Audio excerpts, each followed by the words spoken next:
Welcome to the Astoria Film Festival Spotlight Interviews. Today we're speaking with Lester Green, whose film, I Got a Callback, won Best Comedy Short at our 2018 Film Festival. Right. Lester, thank you for being with us. Thank you for having me. I appreciate it. Lester's also a filmmaker, writer, director, actor, and bus driver, very much on the front lines during COVID. So we're going to talk about a whole bunch of different things today with him. So to start, Lester, do you want to tell us a little bit about Callback and how it is you came to make the film and what brought you to be a filmmaker, to want to become a filmmaker? Yeah, so Callback came about through this woman named Stax Cadero. We met for lunch and she said, listen, we should create something.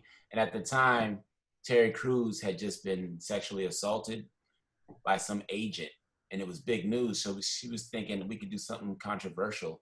So we came up with the idea for Callback about this male actor, African-American, who gets sexually assaulted by this white female casting director. And so we just started bringing our resources together. I got Chris Fox on board and his team with Nick Buhan, and we just created a pretty powerful piece. It's a comedy, but it covers very serious issues. In terms of filmmaking, I've always been acting, and I also used to rap. So I've always been sort of putting things together. And so it just made sense to cross over and start making my own films. And you mentioned Chris Fox. You've done other work with him, haven't you? Oh, right. Chris Fox. Yeah, we worked on Memory Lane. With me. Right, you, also known as 33rd Road. That was a great project. Had fun doing that. That was a passion project. And then Chris and I did The Last Fishing Trip with Diane Bakos. That was another great project. I feel like when you have a team that works well together, why try to find new pieces? Just keep going with the flow. So you mentioned moving to Atlanta from New York City. How has that been going? I love Atlanta. I think this is where I should have moved to a long time ago. I know Antoine Allen was telling me a long time ago that I should move to Atlanta because it's a great market for acting and filmmaking. So I made the jump, and I'm already working on some incredible projects. I'm working on this film called Your America, My America, which deals with racism and police brutality. That's with Ingrid Jordan and Dave Haynes and Andrew McAllister. And then I'm working on Jay Nance on a series show called 30331. And that's another project that deals with racism and police brutality. So I'm definitely keeping busy.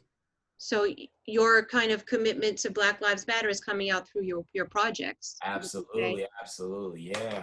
I feel like real life is something that we need to imitate in our art. So that's what I'm doing.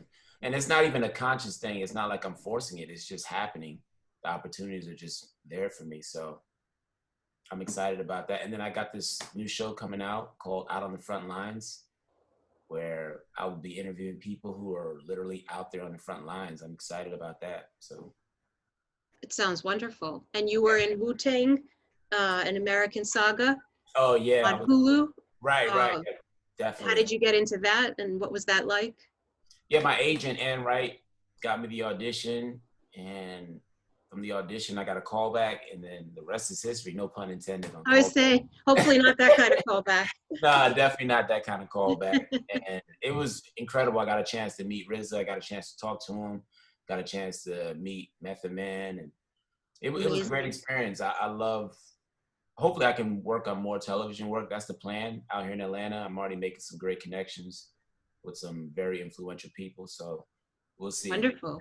Yeah. That role was terrific, and it was a significant part. I was really, Slavko and I both watched all of it because we were really excited to see you in it, and you did a great job. Oh, thanks. I appreciate that. It got picked up for a second season, so hopefully I'll come back. We'll see. You're not dead yet. Yeah, I didn't die. Right. I saw the fight in the final episode.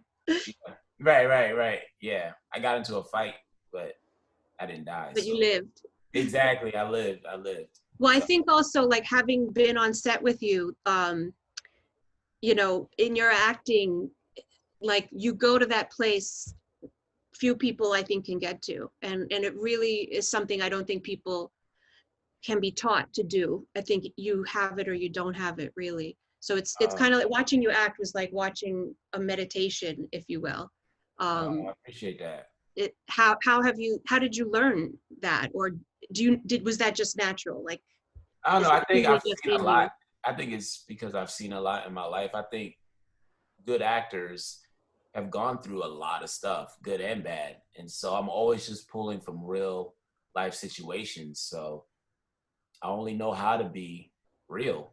So I Right. think that's very important to do because some people, they don't have those experiences. So it's hard to tap into that. But if you've been there and you know what it's like, you can call on it anytime. That's what I do. Thank you Absolutely. for saying that. I appreciate that. You're a bus driver, Right. so Right. you're out there. What's that been like? Yeah, it's difficult because everybody's not walking around with masks and gloves. So all I can do is just protect myself and hope that I can stay safe because a lot of people are really getting caught up and it's a sad situation. It's But very frustrating when I see people without masks around here. I just, after all we've been through, after how hard the healthcare workers had to work, and how many sirens we heard daily, and you know, all the refrigerated morgue trucks that were parked around here. I heard about that. So to have been through that and still not understand the severity of it, I just to agree. me is inexcusable, I right? agree. Totally. I think some people just don't care. Yeah, And it's yeah. unfortunate. It's sadly very selfish. Yeah, it is. It is. But again, all you can do is protect yourself, and that's all I'm doing. I don't party anyway. I don't hang out, so it's not difficult for me to just stay at home. Whenever I'm not at work, I'm at home. If I'm not at home, I'm on set. But even when we're on set, masks are on, gloves are on. We take all the precautionary needs. Have you been partaking in Black Lives Matter? Or what are your thoughts about the protests and whatnot? Well, I did a couple of projects with my friend Aaron Ryan and Ashley Morgan Bloom. That should be coming out pretty soon. It's all done through Zoom, but again, it addresses the Black Lives Matter and the movement. So I try to do things that are gonna only push the movement forward. So that's what Yeah. I've been doing. I'm always trying to find a creative way to stay creative. So And also, I think Zoom's very underrated. I mean, I agree. I totally agree.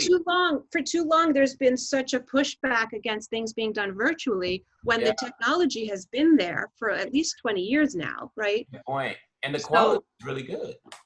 Absolutely.